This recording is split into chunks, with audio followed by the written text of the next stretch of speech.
Assalamualaikum warahmatullahi wabarakatuh. Alhamdulillah alladzi ja'alana minal muslimin wal mu'minin wal muhsinin was sabirin wal qanitin was sadiqin wal khashi'in wal mutasaddiqin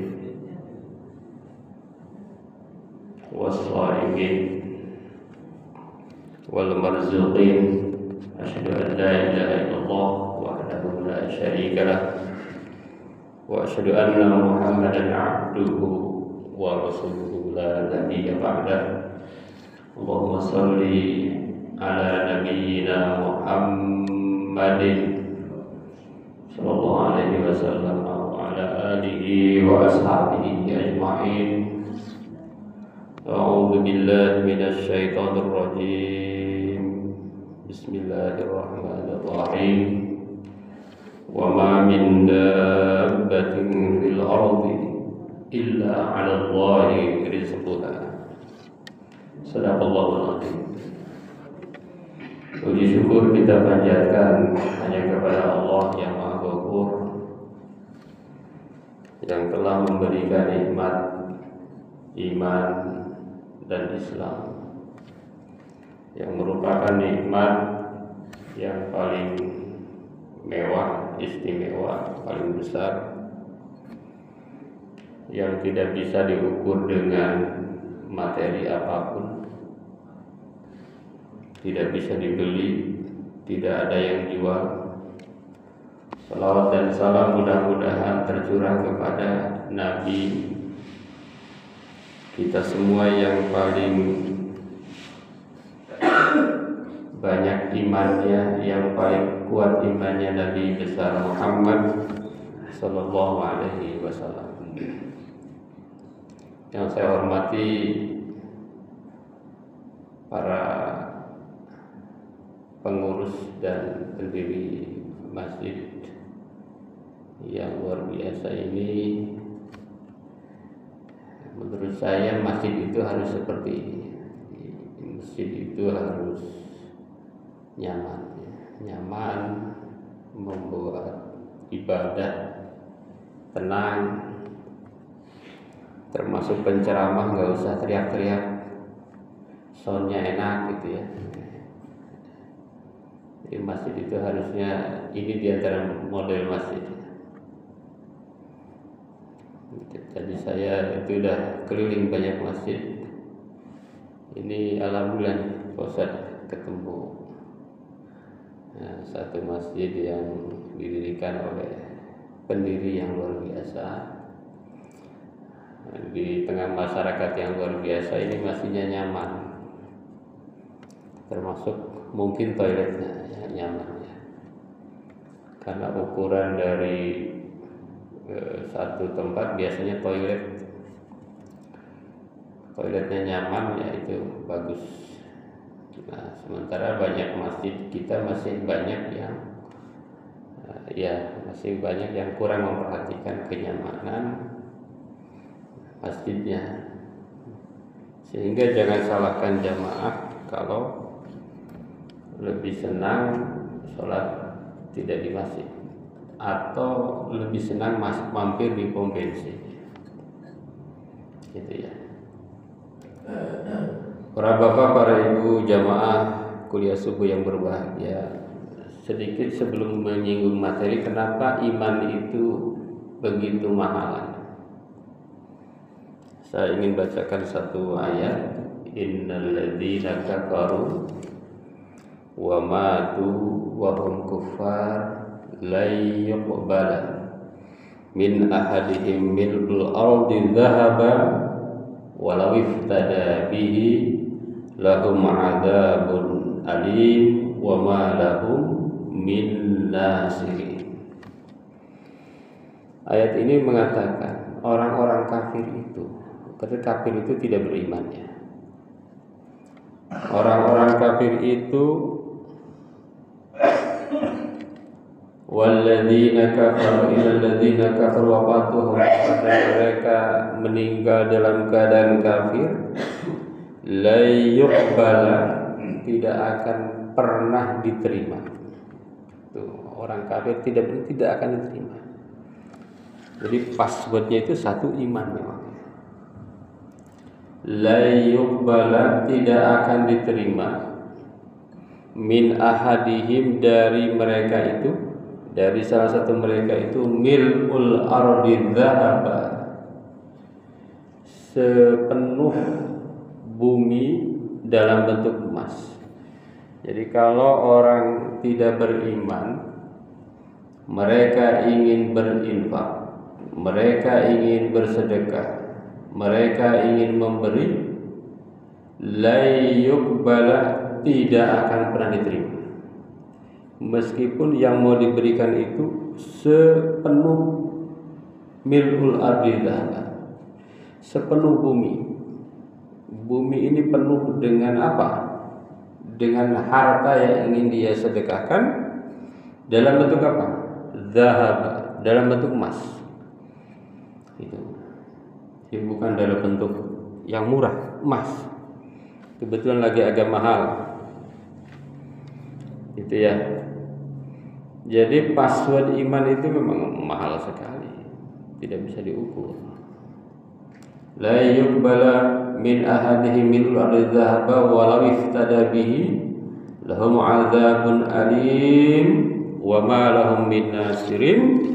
Bagi mereka itu adalah azab yang pedih dan tidak ada satupun yang bisa menolong mereka.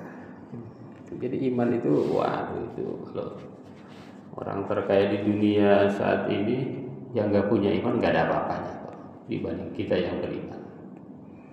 Itu harus pede, kita harus pede di situ ya. Betul-betul harus pede kita. Orang beriman itu pede, karena itu tidak bisa diukur dengan apapun ya. Orang terkaya di dunia sekarang nggak ada yang 10.000 triliun kan? Atau ada?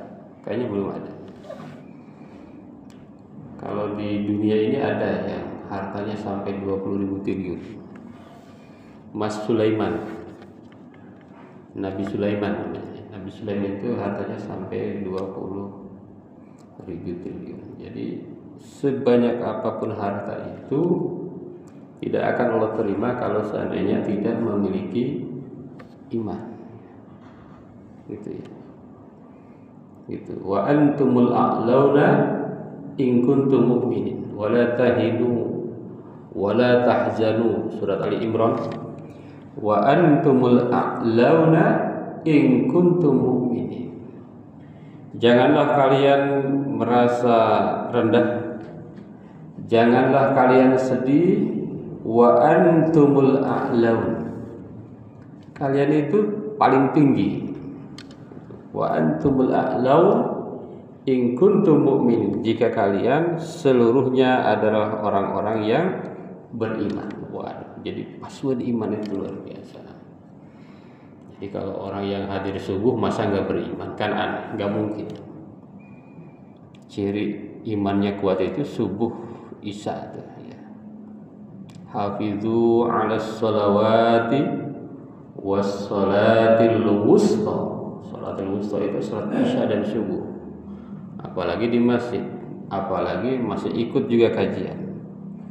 Sa'atun, 1 jam, 1 saat ikut kajian. Talabil ilmi khairum min sittina ibadah, sittina sanah ibadah. Meskipun katanya itu hadisnya dhaif ya. Saking apanya? Saking memang ilmu itu, mencari ilmu itu penting. Karena kalau tidak punya ilmu nggak ada guna memang ya. Nggak ada guna.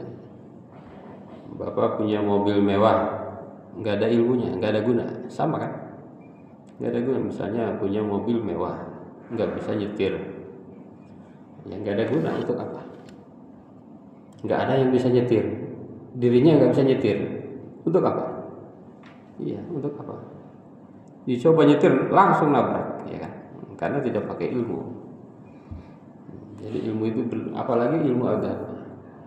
Kalau seorang beragama tidak pakai ilmu, sudah beragamanya tersesat. Ya. Memang Islam itu paham betul bahwa ilmu itu memang penting, ya.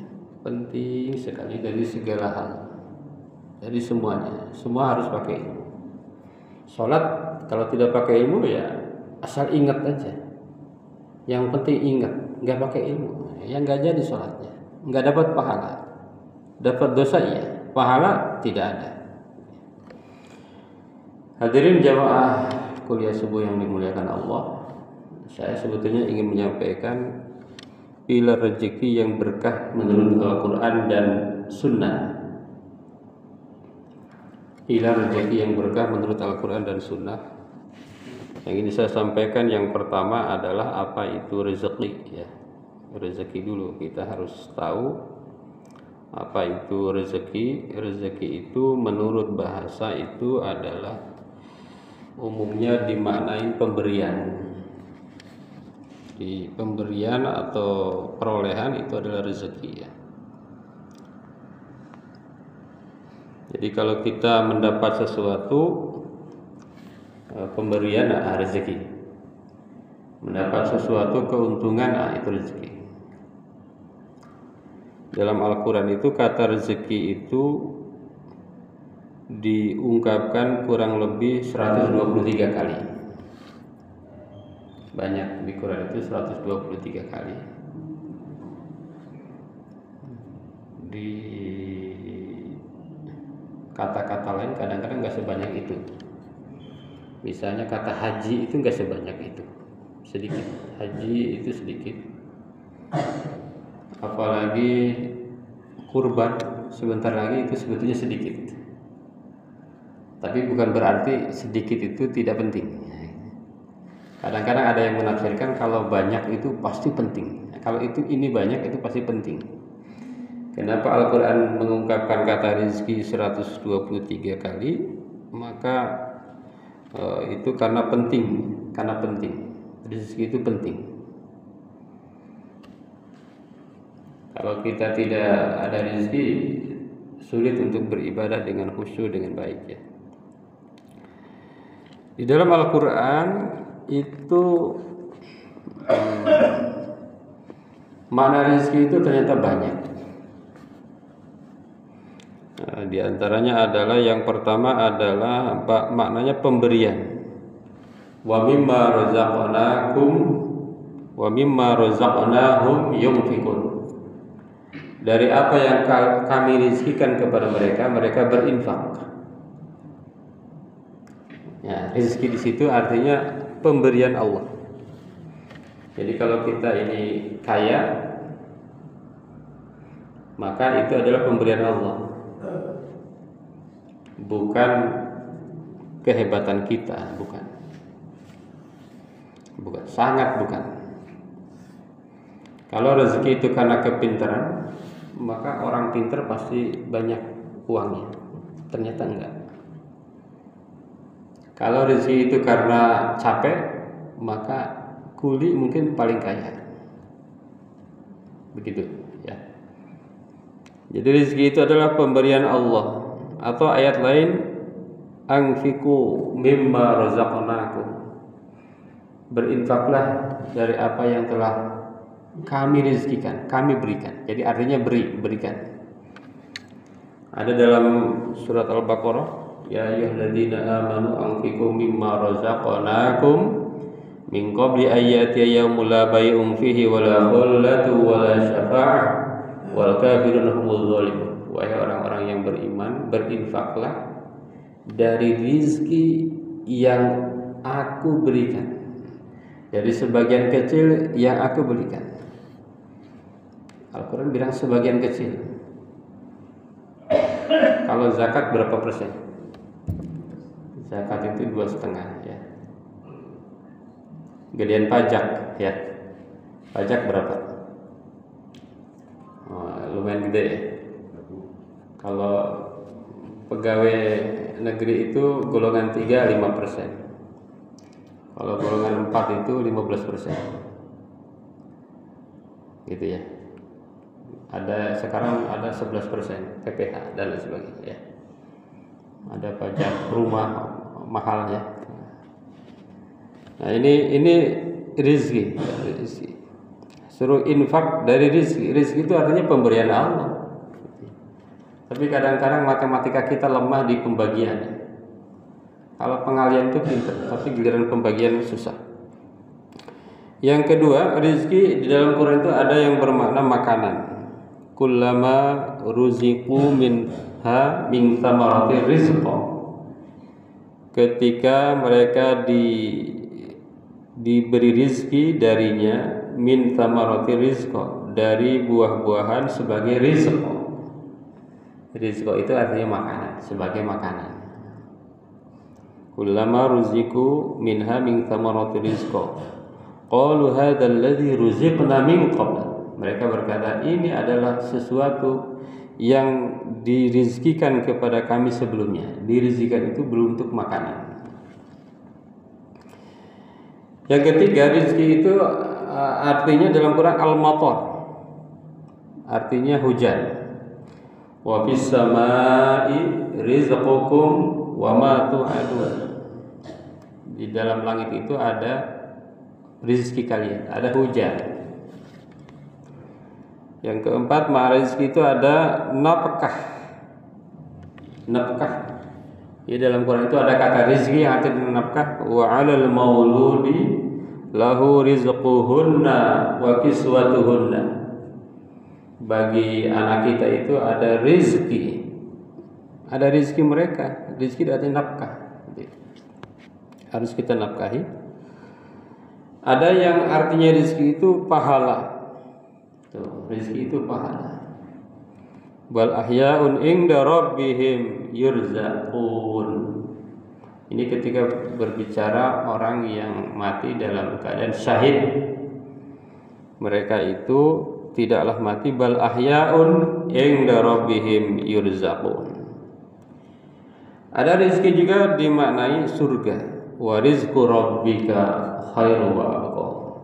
Rizki dari Tuhanmu itu lebih baik dan lebih kekal. Maksudnya surga dari Tuhanmu yang akan diberikan kepada orang-orang yang beriman. Ada juga rizki itu bermakna syukur. Wa taj'aluna rizqakum annakum tukadzibun.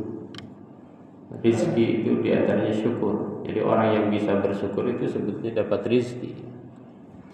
Karena ketika Nabi Adam digoda oleh setan di surga,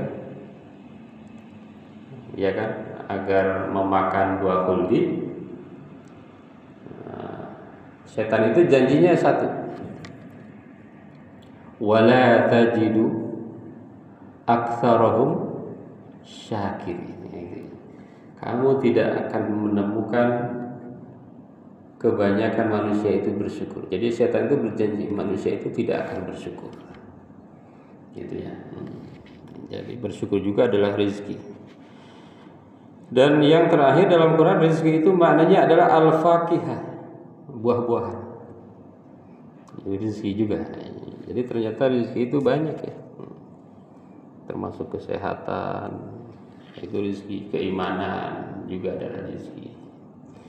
Jadi rezeki yang berkah. Nah, rezeki yang berkah itu berarti pemberian Allah dalam bentuk apapun yang berkah. Apa itu berkah? Berkah itu an-numu wa ziyadah. Berkah itu adalah tumbuh dan tambah. Jadi kalau sesuatu itu berkah, dia tumbuh tambah. Duit berkah, nambah lagi, nambah lagi. Tumbuh lagi, tumbuh lagi. Misalnya orang kaya sering beramal. Sebetulnya beramal itu enggak harus kaya. Sirra wa alaniyah. Dalam keadaan fisarra'i wad-dharra, dalam keadaan lapang dan sempit. Jadi orang kaya bersedekah, orang miskin juga bersedekah. Fisarra'i wad-dharra'i. Nah, misalnya orang yang punya uang walaupun sedikit atau banyak, tapi dia bersedekah, dia berkah, nanti uangnya akan makin banyak. Itu. Uangnya akan membuat hidupnya nyaman. Uangnya akan membuat kedamaian di keluarga dan seterusnya. Jadi rezeki yang berkah itu rezeki yang tambah dan tumbuh. Tapi dalam dalam istilahnya berkah itu adalah tambahnya sesuatu, ziyadatul khair al ilahi fi syai'. Tambahnya sesuatu itu yang sifatnya ketuhanan. Jadi ketika hartanya bertambah, tambahnya itu membuat semakin dekat dengan Allah, kira-kira begitu. Jadi kalau tambahnya itu semakin jauh dengan Allah, bukan berkah. Kan sering dengar kata berkah. Walaupun itu istilah berkah itu bahasa Indonesia ya, bukan bahasa Arab. Karena satu waktu ada orang Arab mampir ke kantor saya. Saya bilang berkah. Di kita berkah itu kan keren ya. Mudah-mudahan berkah. Ya. Kata orang Arab itu, kata saya, apa itu berkah? Ma makna berkah? Kata beliau, swimming pool. Apa itu swimming pool? Kolam renang. Karena di dalam bahasa Arab, birkah itu artinya kolam renang, kolam renang. Gitu, birkah. Jadi orang Arab nggak bisa nyebut kita kan berkah, ya. Dia itu artinya birkah. Kalau berkah apa dalam bahasa Arab? Barakah. Nah, itu bukan berkah, barakah. Cuma karena udah menjadi bahasa Indonesia nggak ada masalah. Mudah-mudahan barakah. Nah, itu lebih keren sebetulnya. Cuma nggak umum aja. Berkah. Berkah apa aja ya? Ya, berkah. Mudah-mudahan berkah. Jarang kita bilang mudah-mudahan barakah. Cuma kalau yang dengan orang Arab, kolam renang. Saya tanya, ya Sayyidi mal alaqah baina swimming pool wa al birkah. Apa hubungan antara kolam renang dengan berkah? Dengan barakah? Kata beliau bahwa kolam renang itu tanda orang berkah. Orang yang hartanya berkah punya kolam renang. Tapi kalau seandainya kolam renangnya itu dipakai untuk semakin mendekatkan diri kepada Allah, dengan berenang dia sehat, dengan sehat dia beramal, dengan sehat dia bekerja, dengan sehat dia bersedekah dan seterusnya. Dengan sehat dia sholat, dengan sehat dia pergi ke masjid dan seterusnya. Hadirin jamaah yang berbahagia, ada 4 poin yang ingin disampaikan. Yang pertama, rezeki itu telah dijamin Allah. Jadi santai aja, rezeki itu udah dijamin. Wa ma min dabatin fil ardi illa 'ala Allahi rizquha. Udah dijamin. Apalagi sering beramal, bersedekah itu. Janji Allah itu kan ada 3 yang tidak akan pernah gagal. Innal ladzina yasluna kitaballah, 1 membaca Al-Qur'an, wa aqamus shalah, 2 mendirikan salat. Walaupun pamer mendirikan salat itu tidak akan gagal, tidak akan hilang pahalanya. Yang terakhir, wa anfaqu mimma razaqnakum, berinfak. Itu tidak akan gagal. Makanya saya sering bilang, kalau orang sering berinfak meskipun tidak Islam, itu akan tambah hartanya. Di dunia itu tambah. Jadi kalau orang yang tidak Islam rajin berinfak, memberi, pahala tidak dapat di akhir, tapi di dunia dia dapat. Pasti bisnisnya melampung. Apalagi yang muslim. Kalau yang muslim itu dunia dapat, akhirat apalagi. Karena janji Allah 3 yang tidak akan pernah rugi. Jadi jangan khawatir, rezeki itu udah Allah janjikannya. Coba aja kita rasakan di hari-hari kita ini. Seandainya bukan karena rezeki Allah, kita udah nggak bisa makan. Semua atas rezeki Allah. Bahkan di zaman dulu ada seorang ulama yang bernama Ibrahim bin Adham. Satu waktu dia berburu ke hutan, dia bawa roti. Pas lagi mau makan roti itu, tiba-tiba ada burung yang mengambil roti itu. Ibrahim bin Adham kaget, ini kok burung seneng roti. Dia kejar tuh burung itu kemana gitu. Ternyata burung itu turun di satu lembah. Di lembah itu, apa yang terjadi Bapak ini? Ternyata ada orang yang terikat badannya, dan burung itu ngasih orang itu. Jadi orang yang terikat aja rezekinya, apalagi kita. Mungkin orang itu dapat musibah apa, itu orang dibuang, terikat badannya di satu lembah, rezekinya itu dari burung itu. Ya, di antara satu dalil ya, dalil kecil saya kira. Tentu banyak di dalam kehidupan kita banyak. Yang kedua, bahwa takwa adalah jalan menuju rezeki yang tak disangka. Jadi rezeki sesungguhnya itu ketika takwa. Rezeki terbesar itu ketika takwa. Tadi iman itu rezeki terbesar. Kalau kita kan memandangnya harta. Di dunia itu kan memang umumnya begitu, harta, tahta, wanita. Ya, harta, tahta, wanita itu dianggap rezeki terbesar. Kita jangan menafikan itu, tetapi kita harus lebih yakin bahwa rezeki terbesar itu adalah iman, takwa. Ketika kita bertakwa, itu kita mendapatkan rezeki terbesar. Hadirin jamaah yang berbahagia, yang ketiga, bersyukur membuka pintu keberkahan. Kalau kita ingin rezeki kita bertambah, bersyukurlah. Syukur itu kebutuhan kita. Wa idza adzana rabbukum la in syakartum la azidannakum wa la in kafartum inna adzabi lasyadid. Wa qala Musa in takfuru antum wa man fil ardi jami'a fa innallaha ghaniyyun hamid.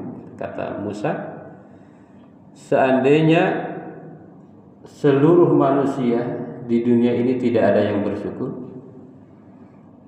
fa innallaha ghaniyyun hamid. Allah itu maha kaya, enggak ada guna syukur Anda. Syukur kita itu untuk diri kita. Yang terakhir, jemaah yang berbahagia, adalah bahwa keberkahan rezeki ada pada kehalalannya. Jadi kalau kita ingin rezeki yang betul-betul berkah, maka carilah rezeki yang halal. Jangan sampai kayak ada kawan-kawan kita yang tersesat, yang haram aja susah, apalagi yang halal. Nah, itu mindset yang tersesat. Kenapa? Karena kalau ingin rezekinya itu berkah, kuncinya adalah carilah rezeki yang halal. Para bapak, para ibu jamaah yang berbahagia, mudah-mudahan bermanfaat untuk kita. Mudah-mudahan kita senantiasa diberikan rezeki oleh Allah Subhanahu wa taala. Rezeki, semua rezeki, kesehatan, keimanan, keislaman, harta, anak, cucu, jabatan, gitu ya, kedudukan, kehormatan sosial dan lain sebagainya. Termasuk pemimpin-pemimpin yang cinta kepada kita juga adalah rezeki dari Allah Subhanahu wa taala. Terima kasih, mohon maaf atas segala kekurangan. Wassalamualaikum warahmatullahi wabarakatuh.